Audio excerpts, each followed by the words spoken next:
di mana pengaturan makan diabetes untuk mengendalikan gula darah. Ya, nah di sini ada 5 pilar pengelolaan diabetes yang tadi sudah disebutkan sama Dokter Nika ya. Jadi ada edukasi, baik dari dia di unit layanan primer, kemudian atau sekunder. Kemudian akan kita bahas sekarang itu adalah terapi gizi medis atau pengaturan makan. Kemudian ketiga pilar ketiga ada aktivitas fisik, keempat farmakologi atau obat ya, tadi sama Bu Septiana. Dan terakhir ada pemeriksaan glukosa darah mandiri atau pemantauan PGDM ya, darah mandiri. Terapi gizi medis atau pengaturan makan itu adalah merupakan bagian yang penting dari pelaksanaan diabetes secara komprehensif. Kunci keberhasilannya adalah dengan melibatkan berbagai profesi yang terkait ya. Di sini ada dokter sebagai DBJP, perawat, dietitian, farmasi, dan petugas yang terkait dengan senternya itu adalah pasien ya, supaya sasarannya tercapai, kebutuhan pasien diabetesnya juga terpenuhi dan tercapai. Terapi gizi medis atau pengaturan makan itu sebagai bagian yang tidak terpisahkan ya, salah satunya dari pencegahan dan pengelolaan diabetes terpadu. Kemudian salah satu komponen edukasi diabetes yaitu sangat penting sekali, dan yang ketiga adalah untuk pencegahan komplikasi dari diabetes. Nah di sini target terapi pengelolaan diabetes itu ada 2 targetnya, yaitu dengan individu yang pre-diabetes atau yang belum terkena diabetes. Kedua adalah individu yang sudah diabetes ya. Untuk individu dengan faktor resiko diabetes atau prediabetes, tujuannya adalah untuk mengurangi resiko diabetes dan penyakit kardiovaskuler dengan pilihan makanan yang tepat dan aktivitas fisik untuk mengarah ke penurunan berat badan lebih lanjut dan bertahankan dalam batas normal. Itu untuk individu dengan faktor resiko prediabetes atau yang belum kena diabetes. Sedangkan untuk individu yang sudah terkena diabetes, tujuannya yang pertama adalah untuk mencapai yang mempertahankan kadar glukosa darah dalam batas normal, kemudian mempertahankan profil lipid ya dalam batas normal juga, dan tekanan darah juga harus dalam batas normal. Nah, kemudian kedua adalah mencegah atau menurunkan progresivitas komplikasi kronis ya, atau mencegah komplikasi lebih lanjut. Yang ketiga, mengatasi kebutuhan gizi ya, kebutuhan gizi dengan bertambahkan preferensi atau lingkungan budaya setempat untuk memenuhi kebutuhan pasien. Selanjutnya, tujuan dari pengaturan makan ini di Perkeni ya, pertama adalah mengendalikan glukosa darah dan mempertahankan dalam batas normal. Itu sangat penting. Yang kedua, juga mengendalikan lemak darah, karena pasien-pasien diabetes itu sangat rentan hubungannya dengan fungsi-fungsi dari kardiovaskuler. Yang ketiga, menunda atau mencegah komplikasi ya, kita tunda supaya jangan sampai komplikasi. Nah, selanjutnya adalah meningkatkan kesehatan melalui pemberian makanan yang sehat dan aktivitas fisik yang berkelanjutan atau secara rutin.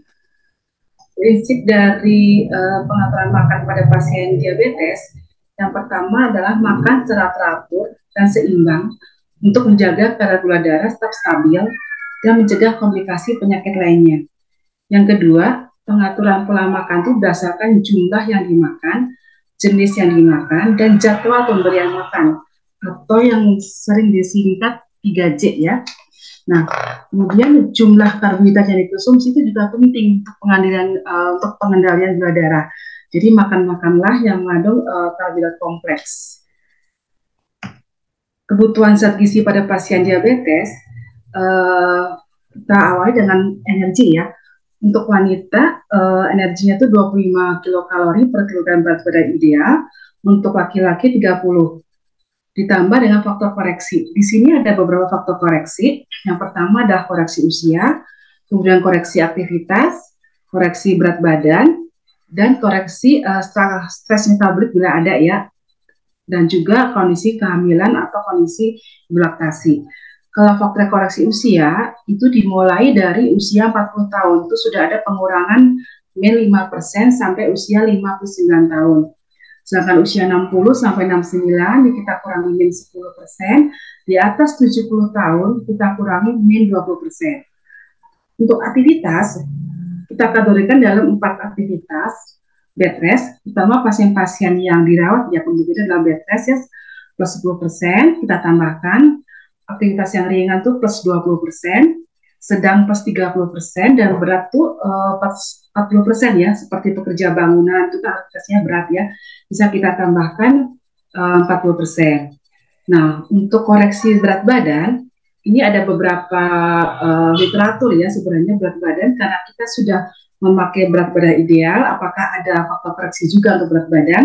Di Perkeni itu masih kita tambahkan koreksi berat badan.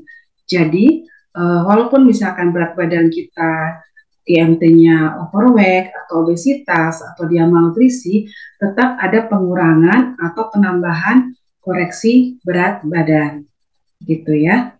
Kemudian kalau untuk koreksi stres metabolik itu bila ada ya, jadi nggak semua pasien diabetes itu ditambahkan stres metabolik.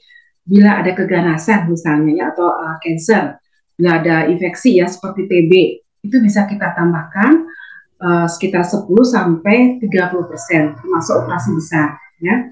Kemudian kondisi hamil di trimester 2 dan 3 kita tambahkan plus 300 kalori, dan kondisi laktasi kita tambahkan 400 kilokalori.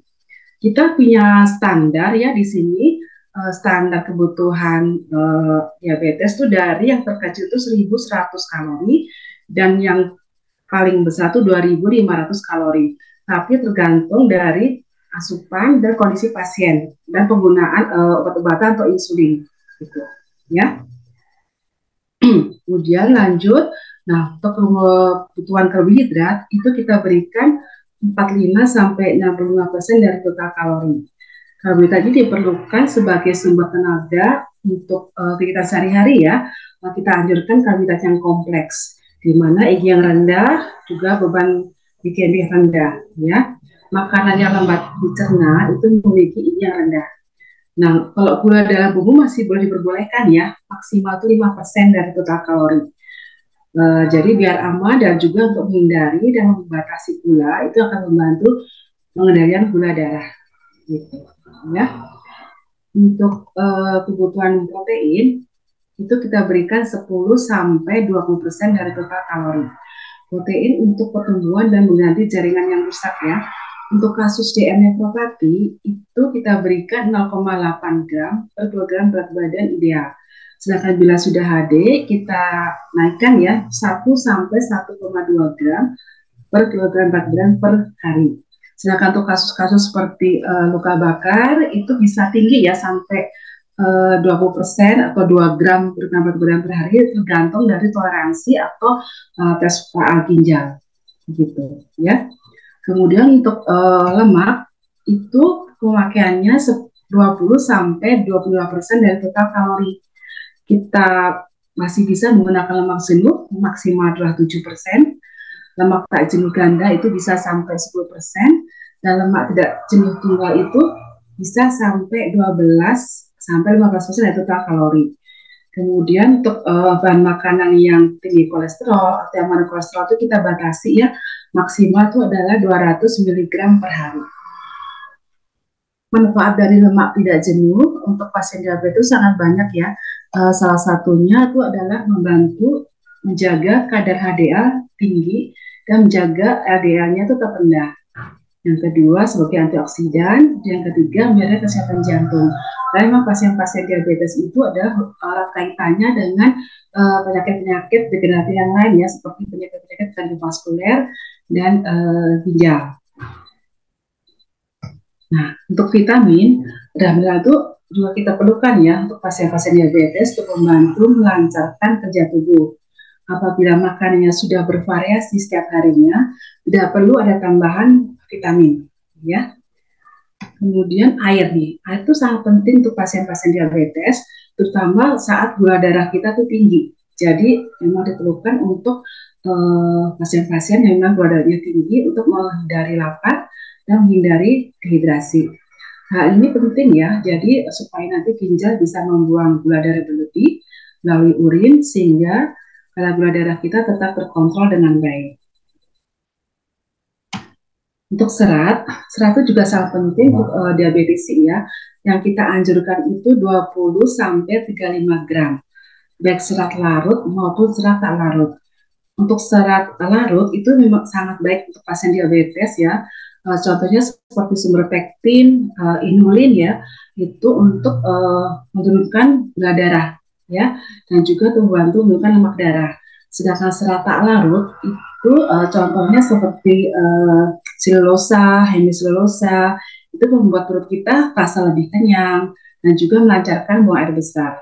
Jadi antara serat larut dan serat tak larut itu sangat penting keduanya untuk pasien diabetes karena supaya berimbang dan juga untuk menjaga kadar gula darah kita tetap bagus, fungsi kesehatan kita juga tetap baik. Ya, kemudian garam dapur ya atau penggunaan garam dapur itu kita secukupnya saja ya, tidak berlebih karena sangat beresiko untuk meningkatkan tekanan darah. Sebaiknya memang menghindari atau membatasi bahan makanan yang siap saji ya, yang natriumnya rendah. Makanlah bahan makanan yang segar. Kebutuhannya bisa sampai 1.500 sampai 200 mg. Kalau untuk pemanis buatan bisa dipakai tapi seperlunya saja. Ada yang mengandung kalori, ada yang low kalori. Dimana apa yang mengandung kalori itu ada fruktosa, mannitol, dan yang tidak berkalori itu seperti gula stevia yang ada di pasaran ya. Tapi kalau untuk pasien-pasien diabetes dengan kegemukan bisa pilih pemanis yang mengandung kalori rendah atau yang non kalori. Nanti contoh kebutuhan pasien diabetes saya ambil dari yang 1.700 kalori ya. Jadi pembagiannya makan paginya itu 20%, makan siangnya 30%, makan malamnya itu 25%. Di antara itu ada snack atau selingan 2-3 kali pemberian sekitar 10-15% dari total kalori.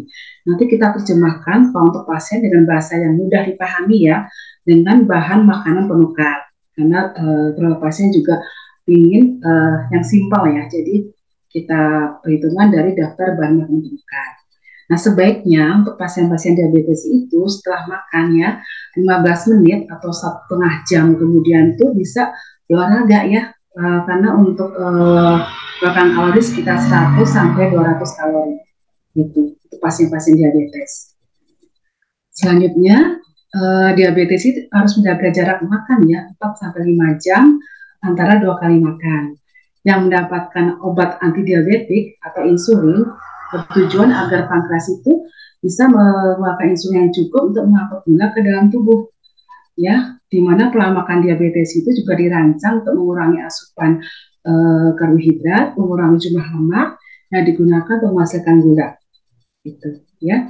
Cadangan energi yang tersimpan itu juga akan digunakan untuk mengeluarkan energi dan penggunaan glukosa sebagai energi makanan itu untuk mengurangi kadar glukosa darah sehingga kadar gula darah itu tetap dalam batas normal. Selanjutnya, nah ini hal yang sangat penting ya untuk kita ketahui dalam mengendalikan gula darah ya. Untuk pengaturan makan itu bisa kita lihat dari yang pertama adalah indeks glikemik ya, kedua beban glikemik, yang ketiga adalah karbohidrat counting. Tiga-tiga itu sangat penting untuk manajemen atau mengatur pengaturan makan dalam pengendalian gula darah. Yang pertama adalah indeks glikemik ya. Tentunya teman-teman sudah tahu ya indeks glikemik itu apa gitu ya. Jadi penilaian terhadap makanan berdasarkan berapa cepat atau seberapa lambat makanan itu bisa meningkatkan kadar gula darah ya, itu indeks glikemik. Dan itu sudah banyak sekali ya, di mana pangan dengan indeks glikemik rendah berarti karbohidrat dalam kalori itu akan dipecah dengan lambat ya, jadi cenderung akan melepaskan glukosa darah secara perlahan sehingga gula darahnya nggak cepat naik setelah makan ya. Sebaliknya pangan dengan indeks glikemik yang tinggi berarti kandungan karbohidrat dalam kalori tersebut akan dipecah dengan cepat sehingga cenderung akan melepaskan glukosa juga cepat ke dalam darah, jadi mengakibatkan glukosa darah kita itu naik dengan cepat. Nah di sini kategori pangan berdasarkan nilai IG itu ada 3 ya, kurang dari 55, IG sedang 55-70, dan IG tinggi lebih dari 70. Tapi jangan lupa kalau indeks glikemik itu dipengaruhi beberapa hal ya. Salah satunya itu adalah pengolahan ya. Pengolahan itu bisa mengakibatkan makanannya tadinya IG-nya rendah jadi IG-nya sedang atau tinggi ya. Itu salah satunya. Misalkan makan makanan yang diolah tekstur yang sangat lembut atau lunak, itu di mana tubuh kita tuh akan cepat sekali menyerap karbohidrat. Jadi itu IG-nya tuh bisa naik gitu ya. Kemudian buah-buahan ya, buah-buahan yang utuh sama buah-buahan yang kita yang misalnya di jus itu tentunya IG-nya berbeda gitu. Jadi kemudian makan yang berserat ya, semakin tinggi seratnya itu semakin rendah IG-nya. Jadi sebaliknya makanan yang rendah serat itu semakin tinggi IG-nya. Jadi sebaiknya memang pasien-pasien diabetes itu mengonsumsi makanan-makanan yang berserat tinggi, yang IG-nya rendah gitu. Kemudian yang berikutnya itu adalah sajian ya, karena karbohidrat itu sangat penting dalam pengaruh IG. Ternyata zat gizi lain juga pengaruh ya, seperti protein, lemak. Kalau kita makan bersama-sama itu juga akan mempengaruhi nilai dari IG itu sendiri ya. Selanjutnya itu adalah IG pangan campuran ya. Di sini ada indeks glikemik pangan campuran, di mana didapat dari total perhitungan indeks glikemik tiap makanan dikalikan dengan persen sumbangan karbohidrat dalam makanan tersebut. Di sini ada rumusnya ya. Jadi rumusnya itu sumbangan IG bahan makanan, berat bahan makanan dibagi berat total bahan makanan kali IG. Jadi IG campuran itu sama dengan jumlah sumbangan IG bahan makanan. Gitu. Contohnya, nah seperti ini ya contohnya. Jadi misalkan 1 gelas susu nih ya, yang low fat nih, karbohidratnya 10, apel 12, ini satu kali hidangan ya. Misalnya kita makan ada susunya, ada apelnya, ada kentang goreng gitu ya. Karbohidratnya kita hitung dulu berapa. Saya hitungnya berdasarkan daftar bahan makanan pelukar ya. Itu sekitar 52 totalnya ya, 52 gram. Nanti kita persenkan tuh berapa persen total karbohidratnya dari masing-masing makanan. Misalkan susu nih, susu itu berarti kita persenkan ya, 10 dibagi 52 ya, 10 dibagi 52 sekian persen, 19,23%. Kali IG dari susu, IG dari susu itu 27 ya. Nah, kali IG dari susu 27 ketemulah 5 sekian ya, 5 sekian. Demikian juga apel kita hitung persen total karbohidratnya ya, 12 dibagi 52 sekian persen, kalikan IG-nya 38, ketemu 8 sekian ya. Kentang goreng juga sama ya, kita saya ngambil dari 3/4 kentang goreng ya, persen total karbohidratnya sekian, IG-nya sekian, sumbangan dari IG campurnya 38 sekian. Jadi total IG-nya itu masih di kisaran 50-an sekian ya. Jadi masih rendah kalau kita makan dalam satu kali hidangan. Itu IG campuran. Jadi tidak IG sendiri ya, tapi IG campuran. Gitu. Yang selanjutnya adalah beban glikemik ya. Beban glikemik itu adalah penilaian yang diperoleh dari indeks glikemik suatu makanan yang terkandung pada makanan tersebut atau menitik beratkan seberapa karbohidrat yang bisa diserap tubuh untuk membantu atau menentukan kadar gula darahnya. Ya, jadi beban glikemik itu dari IG ya, IG dikalikan dari suatu karbohidrat itu sendiri, gitu ya.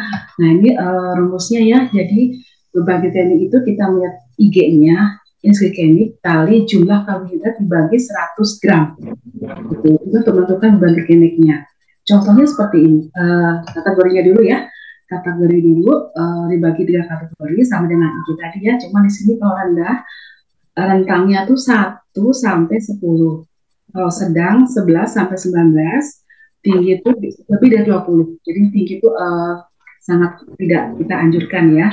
Contohnya kita dari makanan, misalkan kita makan stup wortel nih sama buah apel. Nah sama-sama dia IG-nya rendah ya, IG-nya rendah. Jadi kita bisa menentukan, jadi karbohidrat ini kan 5 ya, kalau satu penukar wortel karbohidratnya 5, kita kalikan IG-nya dibagi 100 ya, dibagi 100 sama dengan 2,45, termasuk ya. Dan juga apel juga sama ya, kita kalikan IG-nya dibagi 100 ketemunya 4,56. Kalau kita jumlahkan itu sekitar 7 sekian ya, 7 sekian lah untuk ininya, jumlah total dari body weight-nya. Jadi termasuk rendah ya. Dan itu sangat bagus untuk mengontrol kadar gula darah kita. Ya. Selanjutnya, nah beban glikemik itu dapat menentukan kadar gula darah ya setelah makan. Adalah suatu prediktor yang baik nih sebenarnya untuk menentukan gula darah setelah makan, karena tidak melihat dari jumlahnya saja, tapi juga dari hal yang lain. Jadi sangat bagus ya, karena lebih spesifik gitu. Nah, perbedaan antara indeks glikemik dan beban glikemik. Mohon maaf, Bu Iin, untuk waktu tinggal 5 menit lagi. Ya, saya cepat aja ya. Jadi kalau IG sama glikemik itu sebenarnya sama perbedaannya. Kalau beban glikemik itu lebih spesifik ya, lebih spesifik untuk mengotak gula darah, karena bisa melihat dari satu porsi atau satu hidangan makanan, bukan hanya dari karbohidrat tertentu. Nah, kalau jadi kalau untuk saat konsumsi makanan memang dianjurkan mempertimbangkan beban glikemik dari makan tersebut. Kemudian beban glikemik ini juga untuk mengetahui kuantitas dan kualitas dari karbohidrat yang kita makan pada satu kali waktu. IG saja nggak cukup ya, kalau untuk mengetahui suhu besar, kita harus juga melihat dari beban glikemiknya.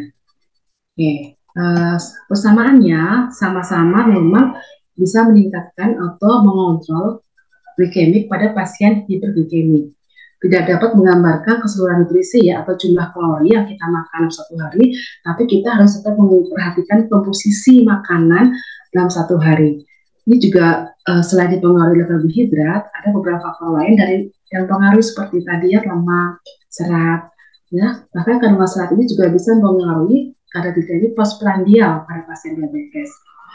Baik kontrol glukosa darah tetap dicapai ya dengan pemilihan diet yang melibatkan semua komponen makanan, bukan dari IG atau beban glikemik semata. Yang berikutnya itu adalah karbohidrat konten ya. Nah, ini juga bisa mempertimbangkan dari kita menghitung karbohidrat kontennya. Pertama itu adalah metode pendekatan dan melakukan perencanaan makan dengan berhubungan pada jumlah total karbohidrat konsumsi, bukan pada jenisnya, tapi pada total karbohidratnya. Prinsip dasarnya itu adalah mengukur berat karbohidrat dalam gram, dalam makan utama dan selingan, kemudian kita proporsikan di mana satu karbohidrat itu setara dengan 15 gram karbohidrat. Nah, di sini tujuannya adalah sama-sama untuk mengontrol kadar glukosa darah, lebih fleksibel karena berdasarkan pilihan makanan yang disukai atau bisa makan pasien, juga dapat sesuai lah ya dengan apa yang diinginkan pasien. Nah, jenis karbo itu ada dua ya, ada basic, ada advance. Kalau basic itu tujuannya mengontrol gula darah dengan menyeimbangkan intake karbohidrat dengan pengobatan oral dan aktivitas fisik. Langkah-langkahnya itu ada beberapa langkah. Pertama, kita memilih makanan yang bervariasi, fokusnya hanya pada karbohidrat. Ketiga, tentukan goal atau jumlah karbohidrat akan dikonsumsi.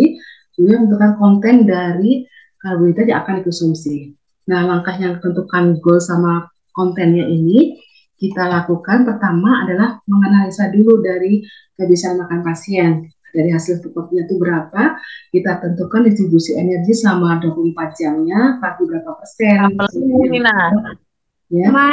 Kemudian kita menganalisa komposisi gizinya, jadi proteinnya berapa persen, karbonya berapa persen, kemudian kita hitung kebutuhan karbohidratnya setiap sajian. Ya, jadi kita hitung dulu berapa yang dimakan oleh pasien. Setelah kita menganalisa zat gizi pasien, kita juga tentukan dari kebutuhannya nih. Tentukan INT-nya sesuai dengan kebutuhan tadi ya, glikemik, kebutuhan diabetes, tentukan juga zat gizinya sesuai kebutuhan pasien. Kemudian kita hitung dulu.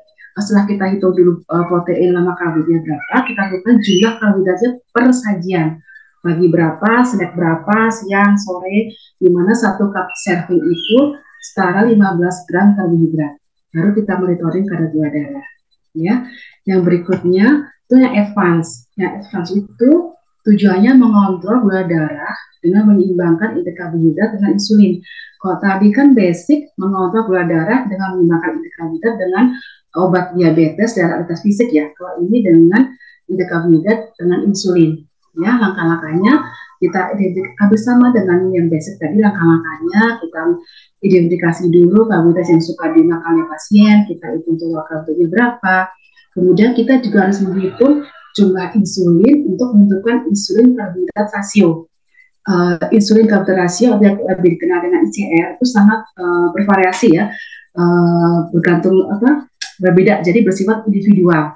Tiap pasien itu beda sebagaimana kebutuhan gizinya, karena itu sangat dipengaruhi dari sensitivitas insulin pada untuk kebutuhan pasien tersebut, di mana sangat dipengaruhi dari asupan karbohidrat, di mana asupan karbohidrat itu berapa sih yang bisa dicakup dari 1 unit insulin. Nah, itu sangat penting untuk pengendalian gula darah. Contohnya kita bisa menghitung, ini salah satu metode yang untuk menentukan insulin karbohidrat rasio nih. Misalkan rata-rata konsumsi karbohidrat dan konsumsi itu 259 gram misalnya ya. Total dos insulinnya 48, basalnya 24. Kita ambil dari asupan karbohidrat ini, kita tentukan, kita bagi antara total dos dari dos insulinnya dikurangi basal insulin. Ketemunya 10,8. Kita butuhkan 11 ya. Jadi ICR-nya itu 1:11. 1 unit insulin itu membutuhkan 11 gram karbo. Itu untuk menentukan berapa sih satu insulin itu bisa mengcover berapa karbohidrat. Nah, yang berikutnya adalah kita bisa mentotal kebutuhan insulin premia, artinya insulin sebelum makan ya. Sebelum makan itu bisa kita lakukan perhitungan misalnya, tapi kita tentukan dulu gula darahnya ya. Kita cek gula darahnya dulu, misalkan gula darah sebelum makan nih sekian miligram gula suana misalnya, sementara targetnya itu hanya 100. Berarti kan ada selisih ya, ada selisih. Jadi kita hitung dulu ISF-nya kalau ada selisih. Ya, ISF itu insulin sensitivity factor. Ada yang short acting, ada yang long acting. Nah, kita tentukan dulu perbedaan gula darahnya, dikurangi ya antara gula darah pemeriksaan dengan gula darah target sekitar 126 mg per desiliter. Nah, kita tentukan dulu ISF-nya nih, dia termasuk misalkan short acting nih. Jadi rumusnya dari 1.500 ini dibagi total dos dalam 1 hari 34. Jadi sekitar 11 ya, ditukar jadi 44. Nah, dari 44 ini kita tentukan insulinnya kan. Ini tadi selisihnya ya 126 ya. Kita bagi 44 sekitar 2,88 unit. Kemudian kita hitung ICR-nya 500 dibagi PDD ya, total insulinnya berapa? 500 bagi 34 sekitar 14,7. Jadi untuk sementara satu insulin butuh 15 gram, tapi belum selesai karena yang dibutuhkan adalah kebutuhan insulin sebelum makan ya. Jadi yang kebutuhan asupan karbohidrat tadi 60 gram itu kita tambahkan ya, jadi yang 2,8 tadi ya, ini kita tambahkan di sini, jadi kita bulatkan jadi 60 gram dibagi 15 gram karbohidrat sama dengan 4. Jadi kita tambahkan penghasilan yang selisih tadi ISF-nya 2,86 ditambah 4 unit ini karbo ya, jadi 6,86 unit atau kita butuhkan 7 unit. Jadi untuk insulin sebelum makan dalam mengcover 60 gram karbohidrat kita bisa berikan 7 unit. Begitu ya, itu salah satu contoh aja untuk menghitung dari karbohidratnya atau hitung dari insulinnya. Itu kalau yang advance ya. Baik, itu yang bisa kita sampaikan. Nah, tetap ya, kalau untuk pengaturan makan untuk pasien-pasien diabetes, anjuran makannya adalah makanan seimbang ya. Makanan seimbang teratur dalam hal jenis, jumlah yang dimakan, dan jadwal pemberian makan. Penting perhatikan jumlah asupan karbohidrat, bisa dilihat dari glikemik atau beban glikemik. Cuma yang lebih spesifik itu adalah beban glikemik. Nah, karbohidrat count itu juga untuk mempengaruhi ya, untuk mengetahui ya. Jadi asupan karbohidrat yang menyeimbangkan karbohidrat dengan aktivitas fisik dan juga obat-obatan baik oral maupun insulin. Begitu. Terima kasih atas waktu yang diberikan, semoga bermanfaat. Terima kasih.